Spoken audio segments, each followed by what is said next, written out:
السلام علیکم ورحمۃ اللہ وبرکاتہ۔ آپ کو کیسا لگے گا کہ آپ نے کوئی چیز بہت زیادہ محنت سے تیار کی ہو، کوئی کھانا بہت محنت سے پکایا ہو، کوئی اور آئٹم بہت محنت سے تیار کیا ہوا ہو اور آپ اٹھا کے اس شخص کو دے دیں جس کو آپ سخت ناپسند کرتے ہیں؟ یقیناً کوئی عقل مند شخص ایسا کبھی نہیں کرے گا، لیکن جب بات غیبت کی آتی ہے تو ہم ساری نیکیاں اٹھا کر کسی ایسے شخص کو کیوں دے دیتے ہیں جس کو ہم سخت ناپسند کرتے ہیں؟ پچھلی کلاس ہماری انٹروڈکشن کلاس تھی جس میں میں نے آپ کو بتایا تھا کہ ہم غیبت کیوں کرتے ہیں اور ہم اس کو کیسے چھوڑ سکتے ہیں۔ کچھ ٹپس میں نے آپ کو بتائی تھی اور آج ہماری الحمدللہ سورہ ہمزہ کی پہلی کلاس ہے جو کہ فری آف کاسٹ ہے۔ آپ نے اس کو انتہائی توجہ سے غور سے سننا ہے اور اس کے اوپر عمل کرنا ہے، اور میں دعوے سے کہہ سکتی ہوں کہ انشاءاللہ اگر آپ میری پہلی ہی کلاس لے لیں گے تو آپ کو بہت فائدہ بھی ہوگا، اور جب کبھی آپ سورہ ہمزہ پڑھیں گے یا کبھی غیبت کریں گے تو کم از کم 1 مہینے تک تو آپ کے ذہن میں یہ باتیں رہیں گی اور آپ اپنی اس بری عادت سے ضرور جان چھڑا لیں گے۔ ہم لوگ ایک ایک آیت پر تدبر کریں گے، انفیکٹ ایک ایک لفظ پر تدبر کریں گے تاکہ اس کا جو میننگ ہے وہ اچھی طرح ہمارے ذہن میں محفوظ ہو جائے۔ اعوذ باللہ من الشیطان الرجیم، بسم اللہ الرحمن الرحیم۔ سورہ ہمزہ مکی صورت ہے اور اس میں 9 آیات ہیں۔ ویل لکل ہمزۃ لمزہ، بڑی خرابی ہے ہر ایسے شخص کی جو عیب ٹٹولنے والا ہو اور غیبت کرنے والا ہو۔ اچھا، عربی زبان جو ہے نا وہ بہت پیاری زبان ہے، اور اگر ہم لوگ عربک جو ڈکشنری ہے اس میں دیکھیں تو ہمیں ایک لفظ کا ہم لوگ جب میننگ دیکھتے ہیں نا تو ہمارے ذہن میں اس کا مفہوم جو ہے نا وہ پہلے سے واضح ہو جاتا ہے، ہمیں پتہ چل جاتا ہے کہ یہ اس کا کیا مطلب ہے۔ مثلا آپ یہ دیکھیں کہ صبر جو ہے نا یہ بھی عربی زبان کا لفظ ہے۔ ہم نے قرآن پاک میں کتنی دفعہ پڑھا ہے نا کہ اللہ تعالیٰ نے فرمایا ہے کہ صبر اور نماز سے مدد مانگو۔ تو جو صبر ہے، عربی لوگ صبر کسے کہتے ہیں؟ جانور کو کھونٹے سے باندھ دینے کو صبر کہتے ہیں۔ مطلب کہ کوئی جانور ہے، وہ کھلا ہوا ہے، وہ تباہی کر رہا ہے، بربادی کر رہا ہے، تو اگر اس کو کھونٹے سے باندھ دیں تو اس کو کہتے ہیں صبر۔ اب ہمارے ذہن میں آ گیا نا کہ صبر کیا ہے، کہ مطلب کہ ہمیں اپنی خواہشات پہ صبر کرنا ہے، ہمیں کوئی اگر برا کہہ رہا ہے تو اس کے اوپر صبر کرنا ہے، ہمیں مطلب کہ اپنے آپ کو روک کے رکھنا ہے، اپنے آپ کو روک کے رکھنے کو ہم لوگ صبر کہیں گے۔ اسی طرح یہ جو ویلن کا لفظ ہے نا، اس کا مطلب کیا ہے؟ اس کا مطلب ہے تباہی، بربادی، شر، عذاب، خرابی، ذلت، رسوائی، ہلاکت اور بدبختی۔ یہ لفظ جو ہے نا یہ اہل عرب بد دعا یا اظہار افسوس کے لیے بولا کرتے تھے، یعنی کہ وہ کہتے تھے کہ ہلاکت۔ اکثر آپ لوگوں نے سنا ہوگا کہ حدیث میں بھی اس طرح کی جب کوئی بھی عذاب یا اس طرح کا ہوتا تھا تو وہ یہ والا ورڈ یوز کرتے تھے کہ تو ہلاک ہو جائے۔ تو عربی جو ہے نا وہ اس لفظ کو بہت ہی تباہی، بربادی کے میننگ میں استعمال کرتے تھے، یعنی کہ عذاب کے لحاظ سے استعمال کرتے تھے۔ وہ کہتے تھے کہ تو ہلاک ہو جائے، تو اس میننگ میں یہ والا لفظ آیا ہے ویلن۔ یہ لفظ جو ہے نا یہ خوف کے طور پہ استعمال ہوا ہے، لیکن خوف کا مطلب یہ نہیں ہے کہ ہم لوگ ڈر کے بیٹھ جائیں، وہ والا خوف نہیں ہے۔ کچھ خوف ہوتے ہیں انسان کو ڈرانے کے لیے آتے ہیں، کچھ خوف ہوتے ہیں وہ انسان کو بڑے نقصان سے بچانے کے لیے ہوتے ہیں۔ یہ والا جو خوف ہے نا یہ ہمیں بڑے نقصان سے بچانے کے لیے۔ اب آپ کہیں گے کہ خوف جو ہوتے ہیں وہ تو ہمیشہ، خوف سے تو ہم ڈرتے ہیں، خوف کا تو مطلب ہی ڈر ہے، لیکن یہ والا جو خوف ہے نا یہ ہمیں بڑے نقصان سے بچانے کے لیے یہ والا خوف جو ہے، یہ جو لفظ ہے نا وہ استعمال ہوا ہے ویلن۔ مطلب آپ دیکھیں کہ اگر آپ کو ڈائبٹیز ہے، آپ کو بخار ہے، کوئی بھی بڑی بیماری ہے، تو آپ دل سے پریشان ہو رہے ہیں کہ اب مجھے بخار ہو گیا یا مجھے یہ والی بیماری ہو گیا، تو آپ لوگ کیا کریں گے؟ ہم لوگ ڈر کے بیٹھ جائیں گے؟ اس طرح تو نہیں ہوگا نا، بلکہ ہم لوگ اپنی ڈائٹ پہ دھیان دیں گے۔ اگر ہمیں شوگر ہے تو ہم لوگ واک کریں گے، ہمیں جو چیزیں منع کی ہوئی ہیں ڈاکٹر نے ہم وہ چھوڑ دیں گے، اور ڈائٹ پلان ہم اچھا کریں گے، ہم پانی زیادہ پئیں گے، اپنا لائف سٹائل چینج کریں گے۔ تو بیسیکلی یہ ہمارے اندر ایک خوف تھا، لیکن اس کو خوف کے ڈر سے ہم نے سب کچھ چھوڑ نہیں دینا، زندگی کو چھوڑ کے بیٹھ نہیں دینا، بلکہ ہم نے خوف سے بچنے کی تیاری کرنی ہے، آگے والا جو نقصان ہے بڑا اس سے بچنے کی تیاری کرنی ہے۔ آپ دیکھیں ہمیں امتحان میں ڈر ہے کہ ہم کہیں فیل نہ ہو جائیں، تو ہم کیا کریں گے؟ اپنی بکس بند کر کے رکھ دیں گے؟ اس طرح تو نہیں کریں گے نا، بلکہ ہم لوگ اور زیادہ پڑھیں گے۔ کچھ خوف جو ہوتے ہیں وہ ہمیں پازیٹیو انرجی دیتے ہیں، تو ہم نے ہر خوف میں سے خود ڈیسائیڈ کرنا ہے کہ ہم نے اس میں سے پازیٹیو انرجی لینی ہے یا نیگیٹیو انرجی لینی ہے۔ ٹھیک ہے، آپ کو اچھی طرح سے سمجھ آ گیا ہوگا ویلن کا مطلب۔ ویلن کا مطلب ہے تباہی اور بربادی۔ اچھا، اب میں چھوٹی سی مثال آپ کو ایک اور دیتی ہوں۔ اگر خدا نہ خواستہ آپ کا کسی ایسے ایریا میں سے گزر ہوا ہو جہاں پہ سیلاب آیا ہو یا زلزلہ آیا ہو، یا کبھی آپ گاؤں والی سائڈ پہ جو لوگ رہتے ہیں انہیں پتہ ہوگا کہ فصل کے اوپر جب کیڑے آتے ہیں، ٹڈی ہوتی ہے جو حملہ کرتی ہے، تو فصل کو کتنا نقصان ہو جاتا ہے نا، کہ وہ تہس نہس ہو جاتی ہے، یا بہت تیز ہوا آتی ہے، یا بہت زیادہ بارش آتی ہے، یا آندھی ہوتی ہے، طوفان ہوتا ہے، تو فصلیں جو ہیں وہ کس طرح تباہ و برباد ہو جاتی ہیں کہ جیسے ایک بنجر زمین ہو، تو وہ دور دور تک دیکھیں نا تو وہ تباہی ہمیں نظر آتی ہے۔ کہیں پہ زلزلہ آیا ہو، کہیں پہ سیلاب آیا ہو یا اس طرح کا کوئی آفت آئی ہو، تو وہاں پہ ہم لوگ دور دور تک دیکھیں گے نا تو ہمیں تباہی ہی تباہی نظر آئے گی. تو اس لفظ کو ذہن میں رکھیں، ویلون، اس کا مطلب اس طرح کی تباہی ہے. جو ویلون کا لفظ یہاں پہ استعمال ہوا ہے، جو آخرت میں تباہی ہے، اس کا تو ہم لوگ تصور کر ہی نہیں سکتے نا. یہ صورت اتنی زیادہ ڈرانے والی صورت ہے نا کہ جس کی کوئی انتہا نہیں ہے. ابھی آگے پڑھیں گے آپ لوگ کہ ہمز اور لمز کرنے والوں کے لیے اللہ تعالیٰ نے خود اپنے ہاتھوں سے کیا عذاب تیار کیا ہوا ہے. یہ کوئی بہت چھوٹی یا معمولی بات نہیں ہے جس کو ہم لوگ بس خوش گپیوں میں اڑا دیتے ہیں کہ کسی کی غیبتیں کر لی، چگلیاں کر لی. یہ بہت بڑا اللہ تعالیٰ کا عذاب ہے جو اللہ تعالیٰ نے خود تیار کیا ہے، کسی سے فرشتوں سے بھی نہیں کروایا، اللہ تعالیٰ نے خود تیار کیا اس بندے کے لیے. تو ویلون کا ایک مطلب آپ یہ بھی اپنے ذہن میں رکھیں کہ جب ہم لوگ کسی بھی ایسی جگہ پہ جاتے ہیں جہاں پہ سیلاب آیا ہو، زلزلہ آیا ہو، تو وہاں پہ جو تباہی ہوتی ہے نا اس کو ذہن میں لا کے اس لفظ کا مفہوم جو ہے نا وہ اپنے ذہن میں رکھیں. ویلون کا مطلب جو ہے وہ کلیئر ہو گیا. اب ہم لوگ اپنے اگلے لفظ پہ چلتے ہیں، ویل لکلی. اب کلی کا کیا مطلب ہے؟ کلی کا مطلب ہے کہ کل کائنات، پوری دنیا. مطلب کہ ہم لوگ کہتے ہیں نا کل کائنات، کل کائنات کا مطلب ہوتا ہے کہ پوری دنیا میں جتنے بھی لوگ موجود ہیں. یہاں پر کلی کا مطلب ہے تمام لوگ، تمام افراد، جتنے بھی لوگ دنیا میں موجود ہیں، جو بھی کوئی ہے، چھوٹا ہے، بڑا ہے، بوڑھا ہے، بزرگ ہے، جو بھی کوئی ہے، ہر انسان اس میں آتا ہے کلی میں. آگے لفظ ہے ہمزاتن، ہمزاتن لمزہ. اب اس کے جو میننگ ہے نا وہ مختلف علماء کرام کی نظر میں مختلف اس کے میننگ انہوں نے بتائے ہیں. کچھ کے نزدیک جو ہے یہ دونوں لفظ جو ہیں وہ ہم میننگ ہے، دونوں کا ایک ہی مطلب ہے. لیکن کچھ جو ہیں وہ اس میں فرق کرتے ہیں. کچھ کہتے ہیں کہ ہمزہ وہ شخص ہے جو انسان کے سامنے برائی کرے، اور لمزہ وہ ہے جو پیٹھ پیچھے غیبت کرے. مطلب کہ ہمز اس کو کہیں گے کہ جو سامنے بیٹھا ہوا ہے اور اس کو تانے دے رہا ہے اور اس کو باتیں سنا رہا ہے، اور لمز اس کو کہیں گے کہ جو کوئی کسی کی غیر موجودگی میں اس کی پیٹھ کے پیچھے اس کی برائی کرے. لیکن کچھ مفسرین یہ بھی کہتے ہیں کہ ہمز جو ہے نا وہ آنکھوں اور ہاتھوں کے اشاروں سے برائی کرنا ہے، اور لمز جو ہے وہ زبان سے برائی کرنا ہے. ہمز کسے کہیں گے؟ یعنی کہ آنکھوں اور ہاتھوں کے اشارے سے. مطلب کہ اکثر آپ لوگ کو پتا ہوگا کہ جب ہم لوگ محفل میں بیٹھے ہوتے ہیں اور کوئی ایسا شخص آ جاتا ہے جسے ہم پسند نہیں کرتے یا کوئی انسان پسند نہیں کرتا، تو آنکھوں میں اشارے کرتے ہیں نا ایک دوسرے کو کہ دیکھو وہ آ گیا، یا کوئی بھی اشارہ آپ لوگ لے لیں نیگیٹو فارم میں. ہم لوگ آنکھوں سے جو اشارے کرتے ہیں نا اس کو کہیں گے ہمز، اور ہاتھوں کے اشارے کو، ہاتھوں اور آنکھوں کے جو اشارے ہیں نا اس کو ہمز کہیں گے. اور لمز کہیں گے کہ زبان سے، جو ہم لوگ زبان سے کسی کی برائی کریں گے، کسی کی غیبت کریں گے، اس کو کہیں گے لمز. اب اس پہلی آیت میں، سورہ ہمزہ کی پہلی آیت میں اللہ سبحانہ تعالیٰ نے فرمایا ہے کہ ہر اس شخص کے لیے تباہی اور بربادی ہے.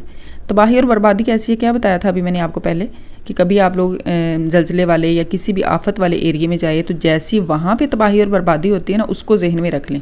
لیکن وہ قیامت والی تباہی اور بربادی کی میں بات نہیں کر رہی، اس کا تو کوئی انسان تصور بھی نہیں کر سکتا نا. وہ تو کسی انسان کے ذہن میں بھی نہیں آ سکتی. نہ جنت کی نعمتیں کسی کے ذہن میں آ سکتی ہیں، کوئی تصور میں اس کو تخیل کر سکتا ہے، اور نہ جہنم کا عذاب، اللہم اجرنا من النار، وہ ہمارے ذہن میں آ سکتا ہے کہ وہ کیسا عذاب ہوگا. لیکن صرف آپ کو سمجھانے کے لیے میں کہہ رہی ہوں کہ کسی ایسی جگہ پہ ہم لوگ جائیں یہاں پہ اس طرح کا کوئی سین ہو، کوئی تباہی ہوئی ہو، بربادی ہوئی ہو، تو وہاں پہ آپ کو زندگی کا کوئی اثار نظر آ رہا ہوتا ہے. زلزلے والی جگہ پہ جائیں یا کوئی سیلاب والی جگہ پہ جائیں، وہاں پہ آپ لوگ کو زندگی کا اثار تو نظر نہیں آ رہا ہوتا نا. جو ایک دو لوگ ہوتے ہیں وہ بھی غربت کی حالت میں، مسکینی کی حالت میں، غریبی کی حالت میں، زندگی سے مایوس ہوتے ہیں. تو ویسی تباہی اور بربادی کو ذہن میں رکھیں کہ ہر اس شخص کے لیے تباہی اور بربادی ہے جو عیب ٹٹولنے والا ہو، جو غیبت کرنے والا ہو. چاہے وہ آنکھوں کے اشاروں سے غیبت کرے، چاہے وہ ہاتھوں کے اشاروں سے غیبت کرے، چاہے وہ زبان سے غیبت کرے، چاہے وہ انسان کے سامنے بیٹھ کے اس کو تانے دے، اور چاہے وہ اس کی غیر موجودگی میں غیبت کرے جب وہ وہاں پہ نہیں ہوتا. چاہے ہم لوگ محفل میں بیٹھے ہوں، کوئی ایسا شخص آ جائے جو ہمیں ناپسند ہو، ہم آنکھوں کے اشاروں سے ایک دوسرے سے باتیں کریں، یا گھر میں ہماری کسی سے بات ہو جائے، کسی بہن بھائی سے، کسی کزن سے، بھابھی سے، نند سے، تو ہم آنکھوں کے اشاروں سے اس کو تو کچھ نہ کہہ رہے ہوں، لیکن آنکھوں کے اشاروں سے دو لوگ آپس میں جو بات کریں وہ بھی غیبت میں ہی آئے گا. یہاں پہ ہماری پہلی آیت جو ہے وہ کمپلیٹ ہوگی ہے. میرا خیال ہے کہ دوسری آیت بھی ہم لوگ آج ہی کر لیتے ہیں. اچھا، قرآن پاک اتنا پیارا ہوتا ہے نا کہ جب ہم لوگ اس کو پڑھنے لگتے ہیں یا اس پہ تدبر کرتے ہیں یا غور کرتے ہیں نا تو دل کرتا ہے کہ بس پڑھی جائیں اور پڑھی جائیں.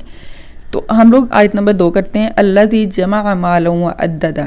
الذی، ہر وہ شخص جس نے جمع کیا، مالن مال، وعددا، اور اسے گن گن کر رکھا. اب آیت کے شروع میں ویلون آیا ہے نا، تباہی ہے ہر اس شخص کے لیے. مطلب کہ آگے پوری جو صورت ہے نا وہ تباہی ہے. جو کچھ اللہ سبحانہ تعالیٰ فرما رہے ہیں نا آگے وہ ساری تباہی ہے. پہلے بتایا کہ ہمز اور لمز کرنا تباہی ہے. اب اللہ سبحانہ تعالیٰ بتا رہا ہے کہ مال کو جمع کرنا اور اس کو گن گن کر رکھنا تباہی ہے. اب یہ مطلب نہیں ہے کہ آپ نے سیونگ کی ہوئی ہے، آپ اس کو گن رہے ہیں، کاؤنٹ کر رہے ہیں کتنی ہے تو آپ کے لیے تباہی ہے. نہیں، بلکہ اس شخص کے لیے تباہی ہے جو مال کو گن گن کے رکھتا ہے اور اسے اللہ سبحانہ تعالیٰ کے راستے میں خرچ نہیں کرتا، زکوٰۃ نہیں دیتا، صدقہ نہیں دیتا۔ اگر کسی غریب رشتہ دار کو مال کی ضرورت ہے تو اس کو وہ خرچ نہیں کرتا، یعنی کہ کنجوس ہے، بخیل ہے، بس مال کو جمع کرنے کا شوق ہے اور اس کو گن گن کے رکھنے کا شوق ہے، اس کو شوق نہیں ہے کہ اپنے اوپر خرچ کرے۔ اچھا، جو بخیل ہوتا ہے نا، وہ دوسروں کے اوپر تو خرچ اس نے نہیں کرنا ہوتا، اتنا تو حوصلہ نہیں ہوتا، وہ اپنے اوپر بھی خرچ نہیں کرتا، نہ تو وہ اپنے اوپر خرچ کرتا ہے اور نہ وہ دوسروں کے اوپر خرچ کرتا ہے، بلکہ کیا کرتا ہے، اس کو سنبھال کے رکھتا ہے اور اس کو گن گن کے رکھتا ہے، اسے لالچ ہوتا ہے، اسے ہرس ہوتا ہے مال جمع کرنے کا۔ تو اللہ سبحانہ تعالیٰ فرما رہے ہیں کہ اس شخص کے لیے تباہی ہے، وہ اپنے مال کو جمع کس لیے کر کے رکھتا ہے۔ آگے اللہ تعالیٰ تیسری آیت میں کیا فرما رہے ہیں، یحسب ان مالہ اخلدہ، وہ یہ سمجھتا ہے کہ اس کا مال اسے ہمیشہ اسی کے پاس رہے گا، یا اس کا مال جو ہے وہ اسے بہت لمبی زندگی دے دے گا۔ وہ سمجھتا ہے کہ جب وہ کبھی بیمار ہوگا، جب وہ کبھی بوڑھا ہوگا، جب اس پہ کوئی تنگی تکلیف آئے گی جو کہ کسی انسان کے بس میں نہیں ہوگی، تو اس کا مال جو ہے وہ اسے بچا لے گا۔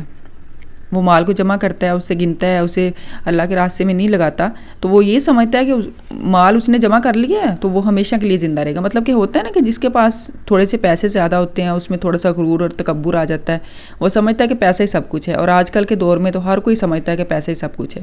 جس کے پاس 2-4 پیسے ہوتے ہیں وہ دوسرے انسان کو، انسان تو کیا، اس کو مطلب کہ کچھ بھی سمجھنے سے نا وہ قاصر ہوتا ہے، کہ وہ کہتا ہے کہ بس میں ہی سب کچھ ہوں، کیونکہ میرے پاس پیسہ ہے، میرے پاس پاور ہے، میرے پاس طاقت ہے، یہ مجھے ہر برے وقت سے بچا لے گا، میرے اوپر کوئی مالی برا وقت آیا، میرے اوپر کوئی بھی برا وقت آیا تو یہ مال جو ہے نا یہ مجھے بچا لے گا۔ لیکن ایسا کبھی نہیں ہوگا۔ اچھا، آپ کو پتہ ہے کہ اگر اللہ تعالیٰ نے ہمیں جو مال دیا ہوا ہوتا ہے اس میں ہم صدقہ خیرات کرتے ہیں تو وہ ہمارے اپنے لیے ہی بہتر ہوتا ہے۔ میں نے یہ باتیں سنی تھی پہلے کہ صدقہ جو ہے وہ آنے والی بلاؤں کو ٹالتا ہے، آنے والی مصیبتوں کو ٹالتا ہے، لیکن میں آپ کو بتاؤں، اچھا میں ایک اور بات یہاں پہ آپ کو بتانا چاہتی ہوں کہ میں اس چینل پہ جو بھی کنٹینٹ جو ہے وہ اپلوڈ کروں گی نا، وہ میں نے جو خود چیزیں آزمائی بھی ہوں گی نا، وہ میں آپ سے شیئر کروں گی۔